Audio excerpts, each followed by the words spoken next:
What's up guys, welcome back to even more hidden features and changes in iOS 12. So save yourself all that headache with the iPhone 10 now in iOS 12. When your screen is off and you go to take a screenshot accidentally, which it seems like it always happens, it will no longer do so. Now when you're listening to music and you drag down on the cover sheet, there's a slightly different animation. Notice how on the right on iOS 11, it kind of slides in from the left to the right. Here, it just pops in from the middle. So definitely a little bit cleaner. If you look really closely at the FaceTime icon, it's got a very similar treatment to the camera icon where Apple actually combined a lot of these smaller little elements and rounded it. So many of you guys will be happy to hear that iOS 12 no longer places a dark gradient on top of your wallpapers. This is the same wallpaper, but it appears darker on iOS 11. Now, I've had a lot of people ask me, how do you get this screen here? How do you get the widget to show up? And basically, there's a new feature that iOS implemented, and you have to have location services with weather enabled at all times. So jump into your privacy, go into location services,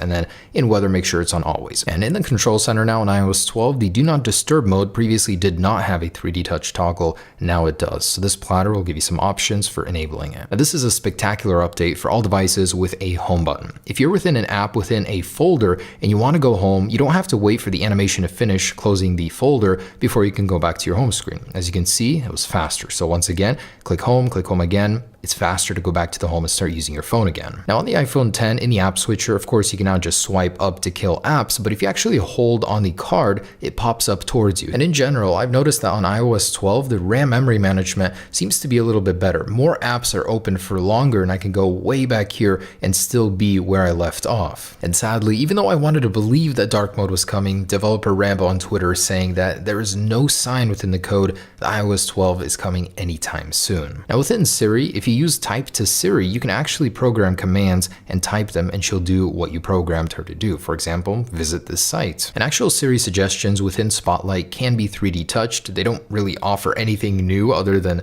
a summary within this nice little box, but you can 3D touch them. And notifications now, no matter where they're from, have a slightly different X up here, so it's not part of the prompt any longer, it sits on top of it. So several things about notifications, about how they work that we didn't know. First off, if you receive 2 notifications from one app at the same time, you'll get this prompt, basically asking you if you want to keep receiving notifications because you're getting a lot. Also, if you constantly ignore notifications from a source, it'll give you this prompt. And there are also now trial notifications. So you may see a prompt like this for an app that you never receive notifications from, as iOS can suggest notifications to you now. And a user received this prompt here from Siri, so she'll give you notifications now depending on the contents of your messages. So for example, do not disturb being enabled when you receive a text about dinner. Siri can now also recommend you call somebody back if you missed their call using these Siri suggestions. And in reachability, you can now drop down notifications. Previously, they would hang at the top, but now you can click on them in reachability view. And you can now use reachability on the lock screen. Previously, it would just bug out like this. Now you can, although I don't see the point unless you've got a notification up there that you really can't reach. Also, on the shutdown menu, you can use reachability as well. So let me just activate that so you can go ahead and slide to unlock easier instead of reaching all the way up here. And this is how it actually looks when you use the screen time function and you run out of time. The apps go gray, and when you jump in, this is what you get, a time limit splash screen. So kind of neat to get a little hourglass right next to it, although it doesn't really make sense because all the sand is at the very top, suggesting that you still have time to use the app. So that might need to be fixed. But also there's a very neat little hack for this. So if you want to technically lock an app, you can just set a time limit on that app for 1 minute, and then every time you jump in, you can actually use a passcode for every 15 minutes to jump into that app. And if you thought you were smarter than screen time and wanted to jump into social media on Safari instead of actually jumping into the app, it won't let you. You still have a time limit even here. And check this out. Safari actually gets tabs in landscape view. And as you can see, there's a little bug there,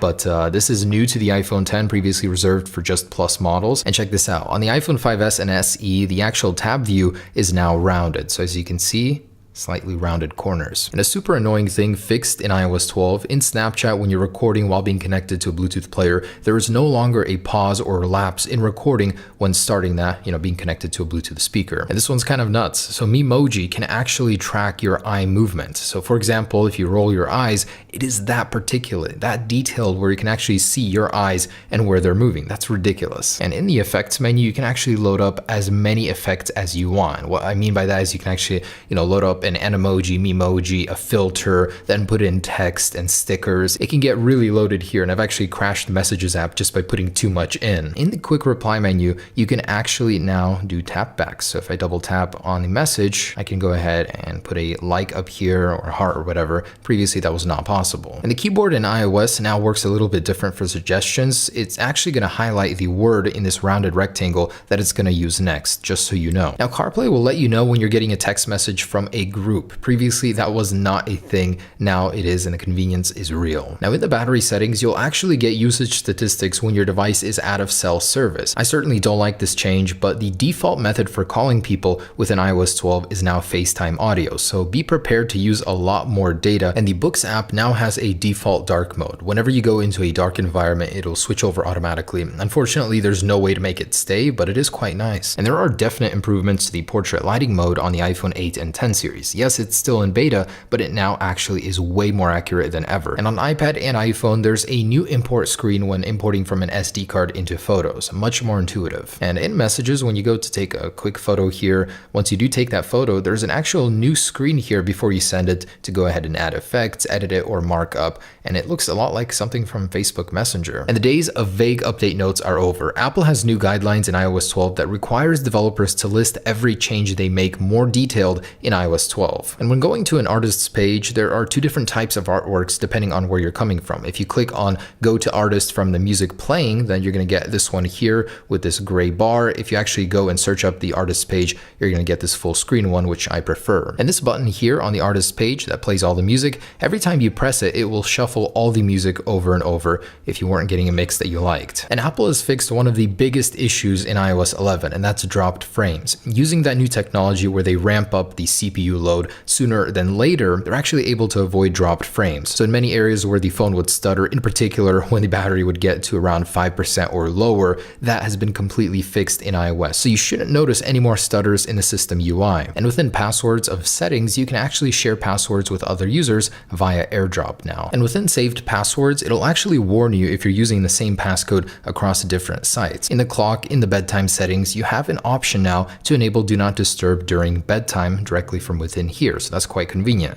Zoom in and you'll notice that they spelt it wrong when Do No Disturb during bedtime is enabled. That's definitely a feature, not a bug. I also noticed that the search results are way more informative now on iOS 12. So searching for the same thing, I'm going to get way more info here. So it's a lot to sift through. And I said this was a feature in my last video where you can swipe to delete and reset the period, but that is not the case. In fact, it's a bug. You can delete system settings over here as well. And within settings, Apple made a slight update to the way that bars and sliders look. So take a look at this up here on brightness. It's definitely thicker than the line is on iOS 11 over here. And for example, within the text size, as you can see, that bar is thicker as well. So it's pretty much everywhere in settings. And within the background app refresh settings, there's a couple new apps that Apple added that are stock, the App Store and voice memos in here. Now, restrictions on iOS 12 cease to exist. If you had them enabled before and you go ahead and disable them, they're going to disappear forever, just like this, and you will no longer see them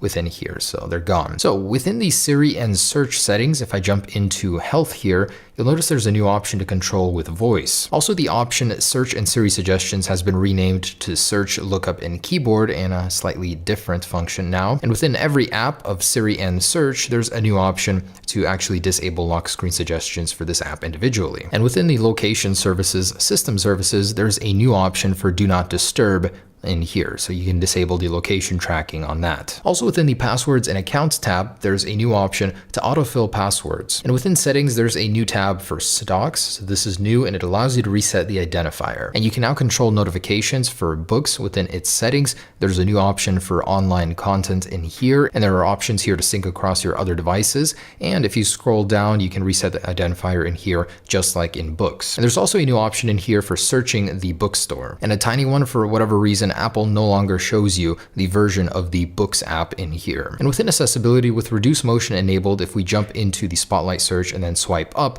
it's a slightly different animation. It fades in instead of slides over, just like that. And within the Braille settings of accessibility, on the very bottom, there's an option to always allow USB devices. And the Podcasts app now supports chapter art. So if you move forward and it's a different chapter, the art will reflect that. And the Field app has been updated. It now fits properly on all 4.7-inch devices, but also supports the iPhone X display as well. And this is something you access from the phone app. And the Home app now supports Airport Express once again, so possibly AirPlay 2 coming to those devices. Several updates within the Home app. On the very top left, you can see that the icon is now a little home instead of the location icon. And jumping into the settings for a HomePod, on the bottom right, instead of details, it's now called settings. And inside of that, you can actually change personal requests now. So in here, you can choose which devices will allow personal requests. And there's a new option to require authentication. You can select never or for secure requests. And the bug where you can make all of the icons disappear on the iPhone has stopped working. It's no longer available. Apple has patched that in iOS 12. But the 3D Touch Spotlight freeze bug still works. As you can see, you can completely freeze your phone with that. And the crash within the Spotlight search still works as well. And unfortunately, Apple has patched the bug that we could use to actually get blank icons. That's no longer available. And lastly, some exclusives on the iPad. So within a call, you're gonna get the very same friendly little green bubble in the top right, just like on the iPhone X. Also, if you don't have battery percentage enabled and you swipe down, you're gonna see it in the control center, just like on the iPhone X. They ported so many features over. Also forgot to mention this one last time. You can quickly swipe between apps just like on the iPhone X, like this. And developer Rambo is confirming that the Face ID setup UI is actually working on the iPad. It's not complete, but it's there, and it definitely hints that Face ID is coming to the iPad in the future. So guys, those are the latest hidden features found in iOS 12, with most likely more to come in the future. Hope you guys enjoyed it.